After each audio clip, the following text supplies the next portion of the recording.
کہ جہیز کی شرعی حیثیت کیا ہے، اور کیا نبی کریم صلی اللہ علیہ وسلم کی کوئی زوجہ محترمہ جہیز لائی؟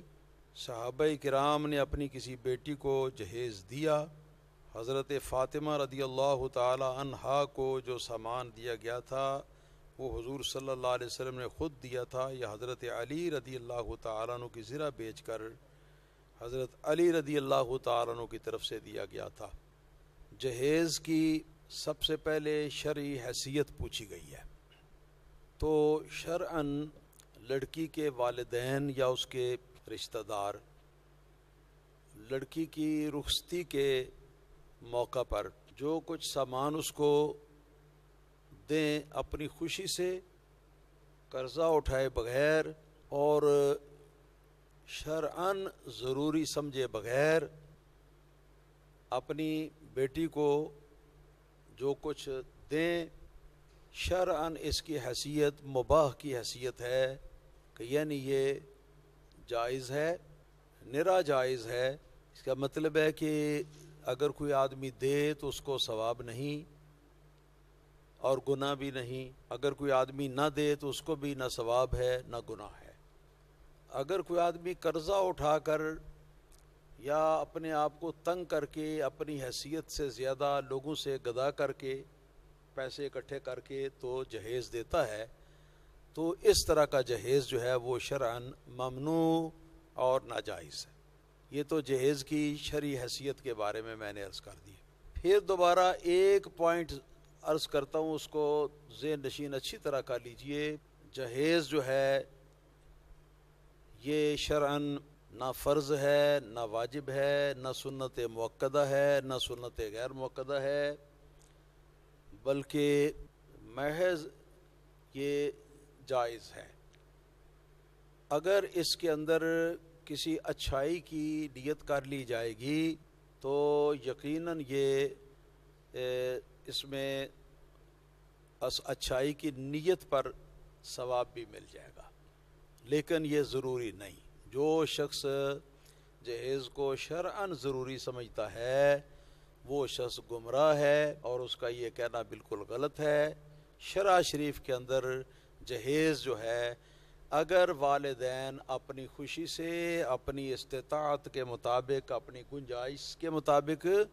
وہ اپنی بیٹی کو دیتے ہیں بغیر گدا کیے کے، بغیر قرضہ لیے کے، تو میں بتا رہا ہوں کہ ایسا جہیز دینا جو ہے اور لینا یہ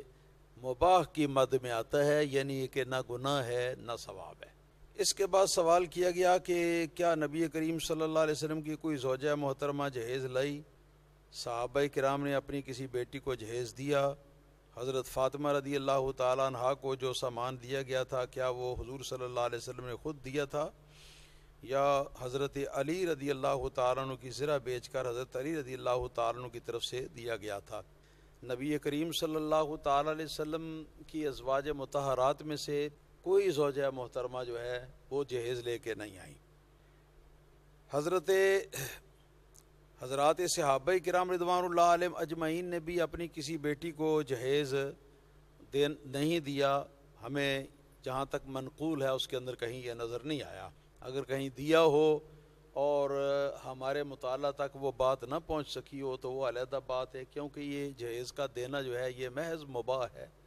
نہ گناہ ہے نہ ثواب ہے۔ حضرت فاطمہ زہرا رضی اللہ تعالی عنہا کو جو سامان دیا تھا تو وہ سامان اس کا یہ سلسلہ ہوا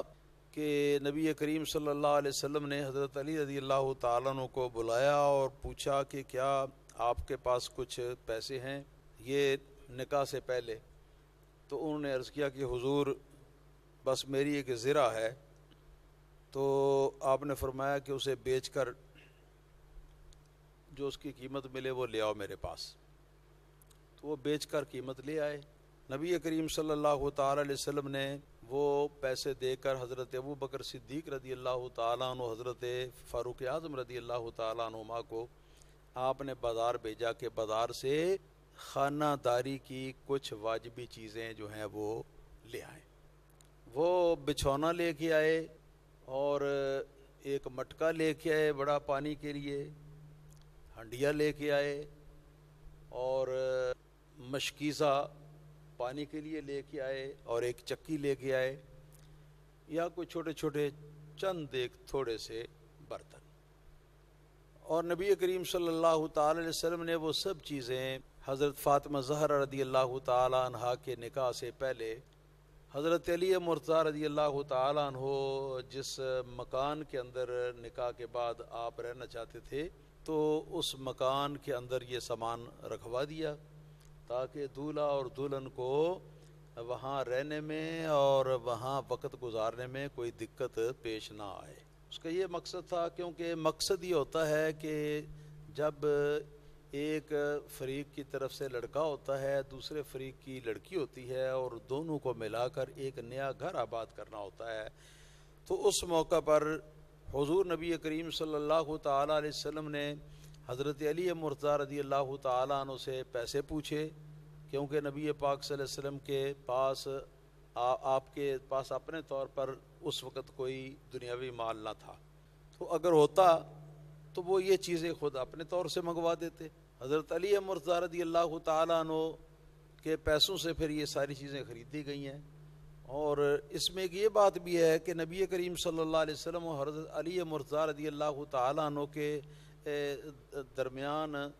کوئی فرق یا فاصلہ تو تھا نہیں، کہ نبی پاک صلی اللہ علیہ وسلم کی حیثیت باپ کی حیثیت تھی، ہاں جی، اور علی مرتضیٰ رضی اللہ تعالیٰ عنہ کی حیثیت بیٹے کی حیثیت تھی۔ ایک تو حیثیت امتی کی اور پیغمبر کی ہوتی ہے نا، پیغمبر اور امتی کے درمیان جو رابطہ ہوتا ہے یا جو نسبت ہوتی ہے، ایک تو وہ ہوتی ہے، تو وہ تو حضرت علی مرتضیٰ رضی اللہ تعالیٰ عنہ کو حاصل تھی ہی، لیکن اس کے علاوہ ایک اور بھی یہ تھی کہ نبی کریم صلی اللہ علیہ وسلم نے حضرت علی مرتضیٰ رضی اللہ تعالیٰ عنہ کو بیٹا بنایا ہوا تھا۔ بات تو ایک ہی ہے، جبکہ کام بھی بیٹے کا ہی ہے، تو اس کو ہم ایک لحاظ سے یہ کہہ سکتے ہیں کہ نبی پاک صلی اللہ علیہ وسلم نے خود خرچ کیا ہے، دوسرے لحاظ سے یہ کہا جا سکتا ہے کہ حضرت علی مرتضیٰ کے پیسے سے یہ خریدا گیا۔ تو مقصد یہ ہے کہ اس موقع پر جو خانہ داری کا کچھ تھوڑا سا سامان، جی، اگر کوئی استطاعت کے مطابق، اپنی استطاعت کے مطابق اپنی خوشی سے اپنی بیٹی کو دینا چاہتا ہے، تو یہ بات جو ہے یہ کوئی اس میں حرج نہیں ہے، اور اگر نہیں دینا چاہتا ہے تو بھی اس میں کوئی حرج نہیں ہے، کیونکہ جہیز جو ہے وہ شرعاً مباح کی حیثیت رکھتا ہے، اور اس کی کوئی حیثیت فرض، واجب، سنت وغیرہ کی ہرگز نہیں ہے۔ پھر ایک قباحت یہ ہے کہ کئی غریب گھروں میں بیٹیاں ان کی 18-20 برس کی ہوتی ہیں تو وہ شادی کا سوچتے ہیں، بلکہ اس سے بھی پہلے ماں باپ سوچتے ہیں، لیکن جب وہ سوچتے ہیں کہ ہمارے پاس فلاں چیز نہیں ہے، ہمارے پاس فلاں چیز نہیں ہے، ہمارے پاس فلاں چیز نہیں ہے، ہم بیٹی کو رخصت کریں تو کس طرح ہم اس کے ہاتھ پیلے کر کے اس کو بھیجیں، کچھ سامان بھی ہونا چاہیے، یہ بھی ہونا چاہیے، وہ بھی ہونا چاہیے، سونا بھی ہونا چاہیے، یہ ساری خرافات جو ہیں ان کو سوچ کر تو بیٹیوں کو گھر بٹھائے ہوئے ان کو اوور ایج کر دیتے ہیں، جی، یہ ظلم ہے، یہ ظلم ہے، اور اس کی سزا ایسے ماں باپ کو ملے گی جو اس طرح کرتے ہیں، جی، تو ان کی شادی جو ہے وہ کر دینی چاہیے، جو ان کے نصیب میں ہوگا ان کو مل جائے گا، کیونکہ جس گھر میں وہ جائیں گی تو آخر وہ گھر والے جو ہیں وہ سامان خانہ داری کے بغیر تو نہیں رہتے، آخر سب کچھ وہاں بھی تو ہے، تو وہاں سے وہ استعمال کر سکتی ہے، پھر آہستہ آہستہ اگر علیحدہ ہونا ہے تو وہ اپنا میاں بیوی مل کے بنائیں گے انشاءاللہ تعالی، اور اگر ماں باپ تعاون کر دیں اپنی مرضی سے تو اس کا کوئی حرج نہیں، لیکن یہ سوچ کہ جب تک یہ سامان نہ ہو اس وقت تک ہم شادی نہیں کریں گے، یہ ظلم ہے، اس میں ظلم اور گناہ کا بڑا سخت پہلو ہے، اس سے احتراز کرنا چاہیے، اس سے پرہیز کرنا چاہیے۔